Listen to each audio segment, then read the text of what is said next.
South కొరియాలో ఒక music band ఉంది. వాళ్ళ పేరు చెప్తే చాలు అమ్మాయిలు పడి చచ్చిపోతారు అంతే. వీళ్ళకి నార్మల్ పర్సన్స్ దగ్గర నుంచి సెలబ్రిటీస్ వరకు బీభత్సమైన ఫ్యాన్స్ అనమాట, డై హార్డ్ ఫ్యాన్స్ ఉన్నారు. సో వీళ్ళెవరో మీకు ఆల్రెడీ ఇప్పుడు అర్థమైపోయి ఉంటుంది. Yes, BTS. ఈ BTS కి మన ఇండియాలో ఫ్యాన్ బేస్ అనేది బీభత్సంగా పెరిగిపోతే వెళ్ళిపోతుంది. యాక్చువల్గా ఈ BTS అనేది K-pop ఇండస్ట్రీలో ఒక పార్ట్ అనమాట. బట్ ఈ K-pop ఇండస్ట్రీ వెనకాల చాలా అంటే చాలా డార్క్ సీక్రెట్స్ ఉన్నాయి. అసలు ఈ K-pop సింగర్స్ ని వెనకాల నుంచి ఆపరేట్ చేసేది ఎవరో మీకు తెలుసా? అసలు ఈ K-pop సింగర్స్ జీవితాలన్నీ బానిస జీవితాలు అని చెప్పి మీకు తెలుసా? వాళ్ళకి నచ్చింది తినాలన్నా, నచ్చిన వాళ్ళతో డేట్ చేయాలన్నా సరే అది కుదరని పని అని చెప్పి మీలో ఎంతమంది తెలుసు? మనల్ని ఎంటర్టైన్ చేయడం కోసం వాళ్ళు పడే పాటలు, డాన్సులు, వీటి వెనకాల చాలా అంటే చాలా డార్క్ సీక్రెట్స్ ఉన్నాయి. అసలు ఈ K-pop సింగర్స్ ని ఎవరు మెయింటైన్ చేస్తారు? ఈ K-pop సింగర్స్ యొక్క జీవితం ఎలా ఉంటుంది? వీళ్ళని మెయింటైన్ చేసే వాళ్ళు పెట్టే రూల్స్ అండ్ రెగ్యులేషన్స్ అండ్ వాళ్ళు చేసుకునే ఈ డార్క్ సీక్రెట్స్ అన్నిటి గురించి ఈ రోజు వీడియోలో మనం తెలుసుకుందాం. Let's get in to the show.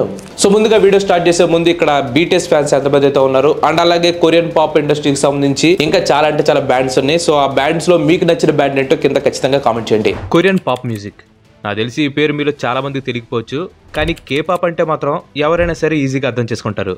ఈ K-pop అనేది సౌత్ కొరియా కల్చర్లో పాపులర్ మ్యూజిక్. దీంట్లో ప్రపంచంలో ఉన్న pop, hip hop, R&B, rock, classic ఇలా అన్ని స్టైల్స్ ఉంటాయి. వీటిలో ర్యాప్ డాన్స్ ద్వారా ఈ K-pop ఇండస్ట్రీ అనేది అందరికీ తెలియడం స్టార్ట్ అయింది. యాక్చువల్గా దీన్ని 1992లో హిప్ హాప్ బాయ్ బ్యాండ్ అయిన సియో తాజీ అండ్ బాయ్స్ బ్యాండ్ పర్ఫామ్ చేశారు. ఆ తర్వాత 2000s నుంచి ఈ K-pop అనేది ఇంటర్నేషనల్ కాంటెస్ట్ లో పాపులర్ అవడం స్టార్ట్ అయింది అనమాట. బేసిక్ గా ఇప్పుడున్న ఈ మోడర్న్ K-pop ఐడల్ కల్చర్ అనేది 1990s లోనే స్టార్ట్ అయింది. K-pop ఐడల్ అంటేనే dance, vocals and foreign language లో ట్రైన్ అయిన ఒక పాప్ సింగర్ లేదంటే గ్రూప్ మెంబర్ అని చెప్పొద్దాం. ఈ K-pop ఐడల్ మ్యూజిక్ అనేది టీనేజర్స్ దగ్గర నుంచి యంగ్ అడల్ట్స్ వరకు చాలా మంది ఫ్యాన్స్ ని సంపాదించుకుంది. సో ఈ డార్క్ సైడ్ లోకి ఎంటర్ అయ్యే ముందు అసలు K-pop ఇండస్ట్రీలో ఉన్న టాప్ బ్యాండ్స్ ఏంటో మనం ఒకసారి తెలుసుకుందాం. అండ్ ఈ టాప్ బ్యాండ్స్ లిస్ట్ లో టాప్ లో ఉండేది మీ అందరూ తెలిసిందే BTS అంటే బ్యాంగ్టన్ బాయ్స్ బ్యాండ్ అని చెప్పొద్దాం. అండ్ వీటితో పాటు Blackpink, Twice, Stray Kids, NCT, Red Velvet ఇలా చెప్పుకుంటూ పోతే చాలానే బ్యాండ్స్ ఉన్నాయి. సో ఈ బ్యాండ్స్ ఏవైతే ఉన్నాయో ఇవి K-pop ఇండస్ట్రీలో టాప్ అనమాట. అండ్ వీటన్నిటిని కూడా కొన్ని ఎంటర్టైన్మెంట్ కంపెనీస్ మెయింటైన్ చేస్తూ ఉంటాయి. యాక్చువల్గా ఈ సౌత్ కొరియాలో చాలా ఎంటర్టైన్మెంట్ కంపెనీస్ ఉన్నాయి. వాటిలో SM ఎంటర్టైన్మెంట్, YG ఎంటర్టైన్మెంట్ అలాగే JYP ఎంటర్టైన్మెంట్ కంపెనీస్ అనేవి సౌత్ కొరియాలోనే టాప్ 3 కంపెనీస్. ఈ కొరియన్ కంపెనీస్ లో జరిగే గ్లోబల్ ఆడిషన్స్ లో పార్టిసిపేట్ చేయడానికి చాలా మంది కిడ్స్ అలాగే యంగ్ టీనేజర్స్ కూడా వస్తూ ఉంటారనమాట.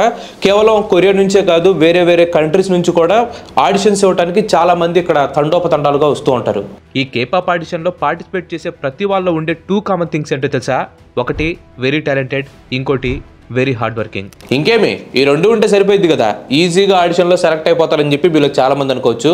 కానీ క్యాండిడేట్స్ యొక్క singing, dancing and rapping skills ని చూసి ఎంటర్టైన్మెంట్ కంపెనీస్ సెలెక్ట్ చేసుకుంటే అనుకుంటే మాత్రం మీరు పప్పులో కాలేసినట్టే. ఎందుకంటే ఐడల్ ట్రైనింగ్ దగ్గర నుంచి వాళ్ళు డెబ్యూ ఇచ్చే వరకు చాలా అంటే చాలా కష్టాలు పడతారు. ఒక ఆడిషన్లో సెలెక్ట్ అయ్యి ఎంటర్టైన్మెంట్ కంపెనీస్లో ట్రైన్ అవ్వాలంటే చాలా కాంపిటీషన్ని వాళ్ళు ఫేస్ చేయాల్సి ఉంటుంది. మీకు అర్థం అవడానికి ఒక ఎగ్జాంపుల్ చెప్తాను చూడండి. ఈ ఆడిషన్స్లో 700 మంది క్యాండిడేట్స్ అటెండ్ అయితే కేవలం ఒకరిని మాత్రమే సెలెక్ట్ చేస్తారు. సో దీన్ని బట్టి మీరే ఊహించుకోండి ఇక్కడ ఎంత కాంపిటీషన్ ఉంటుందో. 2023లో స్టాటిస్టా చేసిన సర్వే ప్రకారం 61% ఆఫ్ ట్రైనీస్ అందరూ 19 years లేదంటే అంతకంటే ఎక్కువ ఏజ్ ఉన్న వాళ్ళు ఉన్నారంట. అండ్ అలాగే ఆ ట్రైనీస్లో ప్రతి నలుగురిలో ఒకరు 16 నుంచి 18 సంవత్సరాల వాళ్ళు ఉంటారంట. ఒకసారి ఆడిషన్స్లో సెలెక్ట్ అయిన తర్వాత వాళ్ళ లైఫ్ మొత్తం మారిపోతుందని చెప్పి మీరు అనుకోవచ్చు. నిజమే, వాళ్ళ లైఫ్ మారిపోతుంది. కానీ మీరు అనుకునేలాగైతే కాదు, ఒక స్లేవ్ లాగా, ఎస్ ఒక బానిసల్లాగా వాళ్ళ జీవితం స్టార్ట్ అవుతుంది. సెలెక్ట్ అయిన వాళ్ళు ఒక కాంట్రాక్ట్ ని సైన్ చేయాల్సి ఉంటుంది. ఆ కాంట్రాక్ట్ పేరేంటో తెలుసా? Slave contract. ఎంటర్టైన్మెంట్ కంపెనీస్లో ట్రైనింగ్కి సెలెక్ట్ అయిన వాళ్ళు ఖచ్చితంగా ఒక కాంట్రాక్ట్ పైన సైన్ చేసి ఉంటుంది. సెలెక్ట్ అయిన క్యాండిడేట్స్ అందరూ కూడా వాళ్ళ ఫ్యామిలీస్ను వదిలేసి మిగతా గ్రూప్ మెంబర్స్తో కలిసి ఒక చిన్న రూమ్లో ఉండాల్సి ఉంటుంది. అండ్ ఆ కాంట్రాక్ట్లో ఏముంటుందో తెలుసా? K-popలోకి రావాలంటే వాళ్ళు స్కూల్ని వదిలేసి మొత్తం టైం అంతా K-popకే ఇవ్వాలని చెప్పి ఉంటుంది. ఇలా ట్రైనీగా ఆడిషన్లో సెలెక్ట్ అయిన వాళ్ళందరికీ సింగింగ్, డాన్సింగ్ అలాగే ర్యాపింగ్ స్టైల్స్ అన్నిటిని కూడా వీళ్ళు నేర్పిస్తారు. దీంతో పాటుగా ఎక్స్ట్రాగా వాళ్ళకి ఫారెన్ లాంగ్వేజెస్ కూడా నేర్పిస్తూ ఉంటారు. ఎందుకంటే మోస్ట్ ఆఫ్ ది టైం వీళ్ళు ఫారెన్ కంట్రీస్కి వెళ్ళిపోయి కాన్సర్ట్స్ ఇస్తూ ఉంటారు కాబట్టి కమ్యూనికేట్ చేయడం కోసం వాళ్ళకి ఫారెన్ లాంగ్వేజెస్ కూడా నేర్పిస్తూ ఉంటారు. ఈ ట్రైనింగ్ పీరియడ్ ఏదైతే ఉంటుందో ఇది 4 నుంచి 5 సంవత్సరాల వరకు ఉంటుంది. కొన్నిసార్లు అయితే ఈ ట్రైనింగ్ పీరియడ్ ఇంకా ఎక్కువ కూడా ఉంటుంది. ట్రైనింగ్ షెడ్యూల్ కూడా ఎలా ఉంటుందో తెలుసా? మార్నింగ్ 4 నుంచి స్టార్ట్ అయ్యి మిడ్-నైట్ వరకు ఉంటుంది. K-pop ట్రైనీ డేలో dance practice, vocal practice and foreign నుంచి వచ్చిన ట్రైనీస్కి అయితే కొరియన్ లాంగ్వేజ్ పైన ట్రైన్ చేస్తారు. అండ్ ఇప్పుడు ఎంటర్టైన్మెంట్ కంపెనీస్లో ట్రైనీ డెబ్యూ చేసిన సింగర్స్కి ఎలాంటి ట్రైనింగ్ ఉంటుందో ఒకసారి చూద్దాం. కొరియన్ బ్యాండ్ అయిన BTSకి లీడర్ అయిన RM బిగ్ హిట్ ఎంటర్టైన్మెంట్లో ట్రైన్ అవడానికి 4 సంవత్సరాలు పట్టింది. అండ్ అలాగే బిగ్ బ్యాంగ్స్ లీడర్ అయిన జీ డ్రాగన్కి అయితే మొత్తం 11 సంవత్సరాలు ట్రైనింగ్ పట్టింది. ఈ ట్రైనింగ్లో 5 సంవత్సరాలు SM ఎంటర్టైన్మెంట్లో చేస్తే ఇంకో 6 సంవత్సరాలు YG ఎంటర్టైన్మెంట్లో తను ట్రైన్ అయ్యాడు. ట్వైస్ బ్యాండ్కి సంబంధించిన జియో అయితే తనకి 8 సంవత్సరాల ఏజ్ ఉన్నప్పటి నుంచి ట్రైనింగ్ని స్టార్ట్ చేశాడు. అండ్ తన ట్రైనింగ్ అవడానికి దాదాపుగా 10 సంవత్సరాలు పట్టింది. ఇంక వీళ్ళు సైన్ చేసే కాంట్రాక్ట్ దగ్గరికి వస్తే 1 సంవత్సరం 2 సంవత్సరాలు ఉండదు, దాదాపుగా 7 నుంచి 10 సంవత్సరాల వరకు వీళ్ళు కాంట్రాక్ట్ని సైన్ చేయాల్సి ఉంటుంది. అండ్ ఈ కాంట్రాక్ట్ టైం పీరియడ్లో ట్రైనింగ్ పీరియడ్ అనేది లెక్కలోకి తీసుకోరు. అంటే ఇప్పుడు పైన చెప్పినట్టు ఒక ట్రైనీ 10 సంవత్సరాలు ట్రైన్ అయ్యి ఆ టైం పీరియడ్ లేకుండా ఇంకా ఎక్స్ట్రాగా 7 years లేదంటే అంతకంటే ఎక్కువ వాళ్ళు కాంట్రాక్ట్ చేసుకుంటారు. ఇంకోటి ఏంటంటే ఇలా ట్రైనింగ్ తీసుకున్న ప్రతి ఒక్కరూ K-pop లో పెద్ద స్టార్ అయితే అయిపోరు. మరి ఇన్ని సంవత్సరాలు పడిన కష్టం అంతా వృధానేనా అంటే వృధా అయిపోయినట్టే. ఎందుకంటే K-pop లో కాంపిటీషన్ అనేది ఆ రేంజ్లో ఉంటుంది. మరి అండ్ ఈ K-pop లో ఒక డెబ్యూ అవ్వాలంటే కనీసం 10 ఏళ్ళైనా సరే టైం పడుతుంది. కొన్ని సక్సెస్ఫుల్గా K-pop స్టార్ డెబ్యూ ఇస్తే వాళ్ళ లైఫ్ సెట్ అయిపోయి బాగా డబ్బులు సంపాదిస్తారులే అని చెప్పి మీరు అనుకోవచ్చు.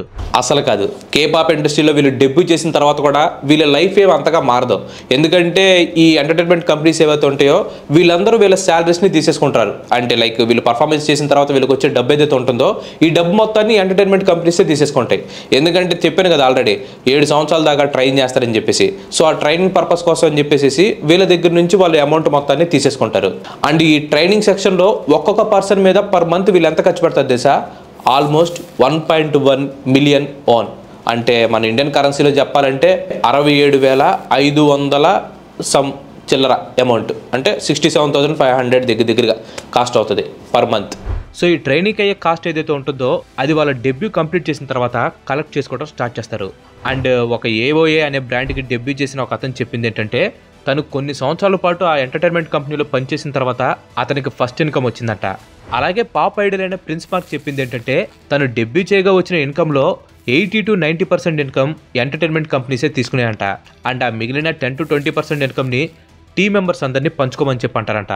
అంతేకాకుండా ఈ K-pop ఐడల్ సైన్ చేసిన కాంట్రాక్ట్లో ఒక క్లాస్ కూడా ఉంటుంది, దాని పేరే రెగ్యులేట్. అసలు ఈ రెగ్యులేట్ క్లాస్ అంటే ఏంటి అండ్ దీంట్లో ఏం ఇన్వాల్వ్ అయి ఉంటుందో ఇప్పుడు ఒకసారి చూద్దాం. దీని గురించి ఒక ఎగ్జాంపుల్ చెప్తాను చూడండి. ట్రైనింగ్లో ఉన్న వాళ్ళు ఖచ్చితంగా వాళ్ళ వెయిట్ని కంట్రోల్లో పెట్టుకోవాలి. ట్వైస్ బ్యాండ్కి సంబంధించిన మోమో ఏం చెప్పిందంటే తను ఒక వారంలోనే 7 kg వెయిట్ తగ్గిందంట. ఎందుకంటే తను స్టేజ్ పైన పర్ఫామ్ చేయాలంటే 7 kg వెయిట్ తగ్గాలని చెప్పి వాళ్ళ కంపెనీ ఒక కండిషన్ పెట్టిందంట. దీంతో ఆమె ఒక వారం పాటు ఏమీ తినకుండా కేవలం ఒక ఐస్ పీస్ మాత్రమే తింటూ జిమ్కి వెళ్ళి తన వెయిట్ని తగ్గించుకుంది. ఈ K-pop లో ఒక ఫేమస్ డైట్ ఉంటుందన్నమాట. ఆ డైట్ పేరు వచ్చేసి IU డైట్. ఈ డైట్లో ఏంటంటే అందరు సింగర్స్ కూడా ఒక యాపిల్ని 2 స్వీట్స్ని అలాగే ప్రోటీన్ షేక్ని తాగాల్సి ఉంటుంది అనమాట. ఇదే వాళ్ళ డైట్. ఎంటర్టైన్మెంట్ కంపెనీస్ ఫీమేల్ ఐడల్స్కి స్పెసిఫిక్ వెయిట్ మాత్రం ఉండాలని చెప్పి కండిషన్స్ పెడతారు. సో దానికోసమే వీళ్ళు ఖచ్చితంగా డైట్ని మెయింటైన్ చేయాల్సి ఉంటుంది. కొన్నిసార్లు అయితే వాళ్ళు కనీసం నీళ్లు కూడా తాకుండా మెయింటైన్ చేస్తూ ఉంటారు. అండ్ ఈ డైట్లో ఉండే ట్రైనీస్ ఎవరైతే ఉంటారో వాళ్ళు ఈ డైట్ని చీట్ చేసే అవకాశం కూడా ఉండదు. ఎందుకంటే వాళ్ళ రూమ్లో CCTV కెమెరాస్ ఉంటాయి. అంటే వాళ్ళ రూమ్లో ఉన్నప్పుడు కూడా వీళ్ళు CCTV కెమెరాస్ నుంచి చూస్తూనే ఉంటారు.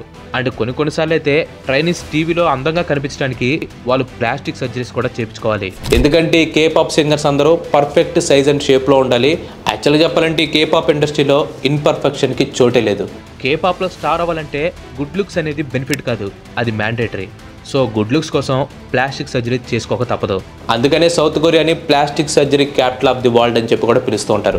కానీ చాలా మందికి తెలియని విషయం ఏంటంటే వాళ్ళు ప్లే చేసే మ్యూజిక్ను కూడా ఈ ఎంటర్టైన్మెంట్ కంపెనీసే క్రియేట్ చేస్తూ ఉంటాయి. అన్ని కాదనుకోండి, కొన్ని కంపెనీస్ ఈ కంపెనీస్ K-pop ఐడల్స్కి ట్రైడ్ అండ్ టెస్టెడ్ మ్యూజిక్ని ఇస్తుంది. బట్ ఇలా కంపెనీస్ ఎందుకు చేస్తున్నాయంటే దానికి సింపుల్ ఆన్సర్ మనీ. ఈ K-pop స్టార్స్ అందరూ కూడా పెయిడ్ యాక్టర్స్. ఏం పాడాలి, ఎలా డ్యాన్స్ చేయాలనేది ఈ ఎంటర్టైన్మెంట్ కంపెనీసే కంట్రోల్ చేస్తాయి. ఈవెన్ వాళ్ళు వేసుకునే బట్టలను కూడా ఎంటర్టైన్మెంట్ కంపెనీసే చూస్ చేస్తాయి. K-pop ఐడల్స్ మేనేజ్మెంట్ కంపెనీస్ అన్ని ట్రైనీస్నైనా లేదంటే ఆర్టిస్టులైనా కానీ వాళ్ళ గోల్స్ నుంచి డిస్ట్రాక్ట్ అవ్వకూడదని చెప్పి వాళ్ళ ఫోన్స్ను కూడా వాళ్ళ దగ్గర నుంచి లాగేసుకుంటారు. SNSD లో బ్యాండ్ మెంబర్ అయిన టిఫ్నీ యంగ్ ఏం చెప్పిందంటే బయట ట్రిప్పుల్లో ఉన్నప్పుడు వాళ్ళ ఫోన్స్ యూజ్ చేయడానికి వాళ్ళకి యాక్సెస్ ఉండదంట. వాళ్ళ పేరెంట్స్కి కాల్ చేయాలన్నా కానీ వాళ్ళు ఫోన్ బూత్కి వెళ్ళి కాల్ చేయాల్సి ఉంటుందంట. ఇన్ఫ్యాక్ట్ ఈ K-pop స్టార్స్కి వాళ్ళకి ఇష్టమైన వాళ్ళని డేట్ చేయడానికి కూడా అవకాశం లేదు. ఎందుకంటే ఫ్యాన్స్ అందరూ K-pop ఐడల్స్ని ఒక రొమాంటిక్ యాంగిల్లో చూస్తూ ఉంటారు. లైక్ ఇప్పుడు మహేష్ బాబు గారికి పెళ్ళైనప్పుడు ఆయన లేడీ ఫ్యాన్స్ ఎంత ఫీల్ అయిపోయారో అంతకంటే ఎక్కువగా ఈ K-pop ఐడల్స్ వేరే వాళ్ళతో కనిపిస్తే ఫ్యాన్స్ తెగ ఫీల్ అయిపోతూ ఉంటారు. ఈ స్టార్స్ డేటింగ్ చేస్తున్నారని తెలిస్తే వెంటనే వాళ్ళపైన నెగిటివ్గా రియాక్ట్ అవుతారు. సో ఇందుకోసమనే వీళ్ళకి డేట్ చేసే పర్మిషన్ కూడా ఎంటర్టైన్మెంట్ కంపెనీస్ కల్పించావు. ఇలా ఎందుకంటే కేపాప్ ఐడల్స్ ని సింగిల్ గా ఉంటేనే చాలా మంది ఫ్యాన్స్ ఇష్టపడుతూ ఉంటారు. అండ్ వీళ్ళు వాల్ వైడ్ చేసే కాన్సర్ట్స్ కూడా ఎక్కువ మంది వస్తూ ఉంటారు అండ్ ఎక్కువ మనీని వాళ్ళు స్పెండ్ చేస్తూ ఉంటారు. ఫర్ ఎగ్జాంపుల్ మీరు గమనిస్తే ఈ బ్యాండ్స్ అన్నిట్లో కూడా అయితే అబ్బాయిల గ్రూప్ ఉంటుంది, లేదంటే అమ్మాయిల గ్రూప్ ఉంటుంది. అండ్ ఈ కేపాప్ ఇండస్ట్రీలో ఫ్యాన్స్ అనే వాళ్ళు చాలా ఘోరంగా దారుణంగా ఉంటారు. ఫర్ ఎగ్జాంపుల్ ఇప్పుడు వాళ్ళు వేసుకున్న అవుట్ఫిట్ కాస్త తేడాగా ఏదైనా అన్క్లీన్ గా అనిపించింది అనుకోండి, వెంటనే దానిపైన ట్రోల్స్ చేయటం, వాళ్ళని ఇష్టం వచ్చినట్లు కామెంట్ చేయటం, చెప్పాలంటే చాలా దారుణంగా ఉంటుంది. 14 అక్టోబర్ 2019 కేపాప్ స్టార్ అయిన సల్లీ తన ఇంట్లో చనిపోయింది. ఇన్వెస్టిగేషన్ తర్వాత తెలిసింది ఏంటంటే ఆమె ఆత్మహత్య చేసుకొని చనిపోయిందని. ఇందాక నేను చెప్పాను కదా, కేపాప్ స్టార్స్ అందరూ ఎలాంటి రిలేషన్స్ పెట్టుకోకూడదు, ఆరు ఎవరితో అయినా సరే డేట్ చేయకూడదని చెప్పి. కానీ ఇక్కడ సల్లీ ఒక రిలేషన్షిప్లో ఉంది. అండ్ ఆమె రిలేషన్ ఏదో సీక్రెట్గా బయటపడింది కాదు, ఈమె డైరెక్ట్గా అందరితో షేర్ చేసుకుంది. దీంతో తన ఫ్యాన్స్ అందరూ బాగా హర్ట్ అయిపోయారు. అండ్ ఆమె టాక్సిక్ ఫ్యాన్స్ నుంచి హేట్రేట్ అనేది భయంకరంగా పెరిగిపోయింది. దీంతో తను లాస్ట్ చేసిన ఇన్స్టాగ్రామ్ లైవ్లో నేనేం తప్పు చేశానో నాకు చెప్పండి అని చెప్పి కూడా అడిగింది. కానీ ఫ్యాన్స్ నుంచి ఇంకా హేట్రేట్ అలాగే ట్రోల్స్ రావడంతో ఆ బాధను భరించలేక 25 సంవత్సరాల సల్లీ సూసైడ్ చేసుకొని చనిపోయింది. South Korean K-pop star and actress Sully was found dead on Monday at her Songnam residence. ఇదిలా ఉంటే ఇంకొంతమంది ఫ్యాన్స్ ఉంటారు, అసలు వాళ్ళు చూపించే ప్రేమని తట్టుకోలేరు అనమాట. ఫ్యాన్స్ అయిన ఈవెంట్లో ఫ్యాన్స్ అనేవారు ఈ కేపాప్ ఐడల్స్తో ఇంటరాక్ట్ అవ్వచ్చు. కానీ ఒకసారి ఈవెంట్లో ఏమైందంటే 17 బాయ్ బ్యాండ్లోని జోష్వా సైన్ చేస్తూ ఉన్నప్పుడు ఒక ఫ్యాన్ జోష్వా పైన కోపం తెచ్చుకొని తన పైకి వస్తువులు విసిరింది. తర్వాత ఎందుకు అలా చేసావని చెప్పి ఆ ఫ్యాన్ అడిగితే ఆ ఫ్యాన్ చెప్పిన సమాధానం ఏంటో తెలుసా? నేను ఇన్ని డబ్బులు ఖర్చు పెట్టి తన దగ్గర చూడటానికి వచ్చాను, కానీ సైన్ చేసేటప్పుడు నన్ను చూసి తను నవ్వలేదని చెప్పి సరిందంట. అట్లా ఉంటుంది. అలానే ఒకసారి బీటీఎస్ గ్రూప్ పర్ఫార్మెన్స్ ఇవ్వడానికి ఇండోనేషియా వెళ్ళినప్పుడు ఎయిర్పోర్ట్లో ఫ్యాన్స్ అందరూ బీటీఎస్ గ్రూప్ మెంబర్స్ని టచ్ చేయటం అండ్ వాళ్ళకి సంబంధించిన వస్తువుల్ని లాగేసుకోవడం లాంటివి చేశారు. అండ్ లాస్ట్లీ కేపాప్ ఇండస్ట్రీ యొక్క డార్క్ సీక్రెట్స్ ఏంటో తెలుసుకుందాం.